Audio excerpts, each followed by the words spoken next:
It is now in order to consider Amendment number 5, printed in House Report 114-112.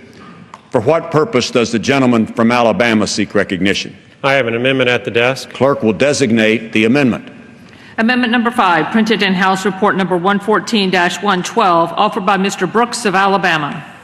Pursuant to House Resolution 260, the gentleman from Alabama, Mr. Brooks, and a member opposed each will control 5 minutes. The chair recognizes the gentleman from Alabama. Mr. Chairman, I yield 1 minute to the gentleman from Texas, Chairman Thornberry of the House Armed Services Committee. The gentleman from Texas is recognized for 1 minute. Thank you. Mr. Chairman, I rise in support of the Brooks Amendment. I opposed the Gallego Amendment when it was considered in committee, and I remain opposed to bringing the sensitive issue of immigration into the Defense Authorization Bill.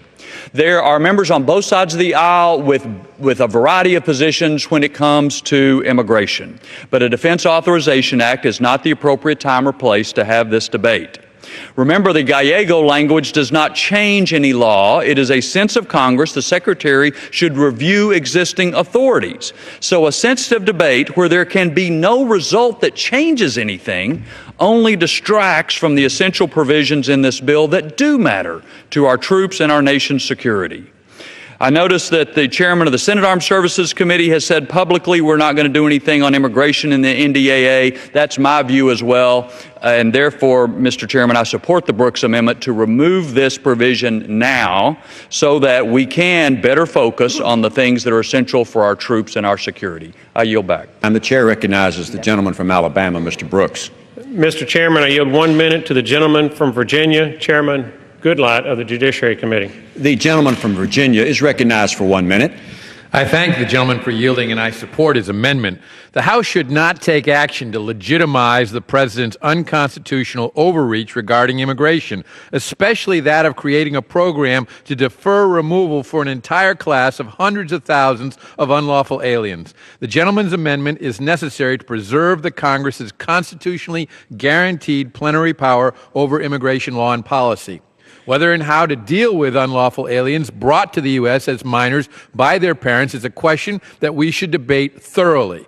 And any legislative efforts regarding these individuals should move through regular order in the House Judiciary Committee, which has jurisdiction over immigration law and policy.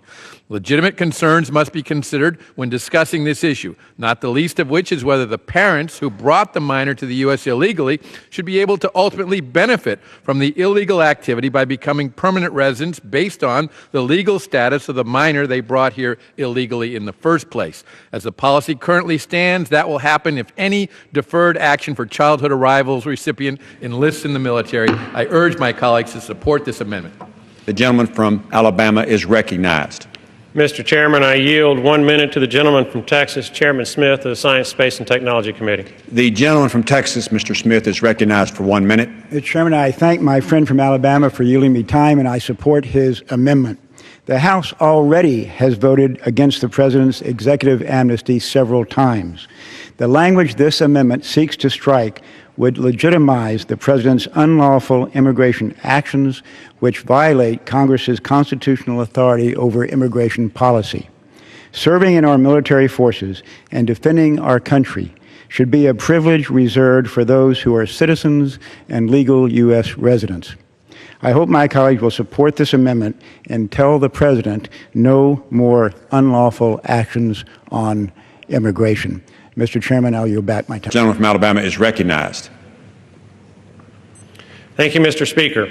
Americans in our armed forces are being hammered with layoffs and reductions in force. Representative Gallego's amendment to the NDAA worsens their plight. Over the past 5 years, 92,000 armed forces positions were eliminated. This year, 28,000 military positions will be eliminated. Over the next 4 years, another 38,000 military positions will be cut. Between 2010 and 2019, the armed forces will eliminate a total of 158,000 uniformed personnel positions, thereby costing American citizens and lawful immigrants 158,000 military service opportunities. What is the result? Americans serving around the world today have been handed pink slips while they are risking their lives for America. That's outrageous. For emphasis, there is no military recruitment and retention deficit that justifies supplanting Americans and lawful immigrants with illegal aliens.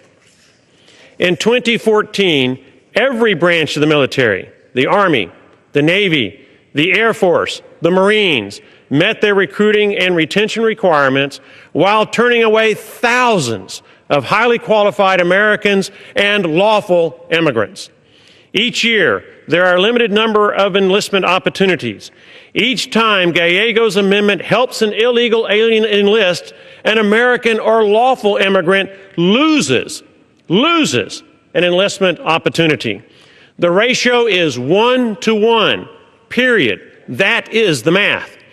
This Congress should support and represent Americans by voting to stop military service opportunities from being taken from struggling American families in order to give them to illegal aliens. As such, I urge this House to support my amendment to strike the Gallego Amendment from the National Defense Authorization Act. Mr. Speaker, thank you for considering my thoughts and request. I yield back. The gentleman from Alabama yields back his time. The question is on the amendment offered by the gentleman from Alabama. Those in favor say aye. Aye. Those opposed, no. Opinion of the chair, the ayes have it. The amendment is agreed to. Gentleman from Washington. On that, I ask for a recorded vote. Pursuant to Clause 6 of Rule 18, further proceedings on the amendment offered by the gentleman from Alabama will be postponed.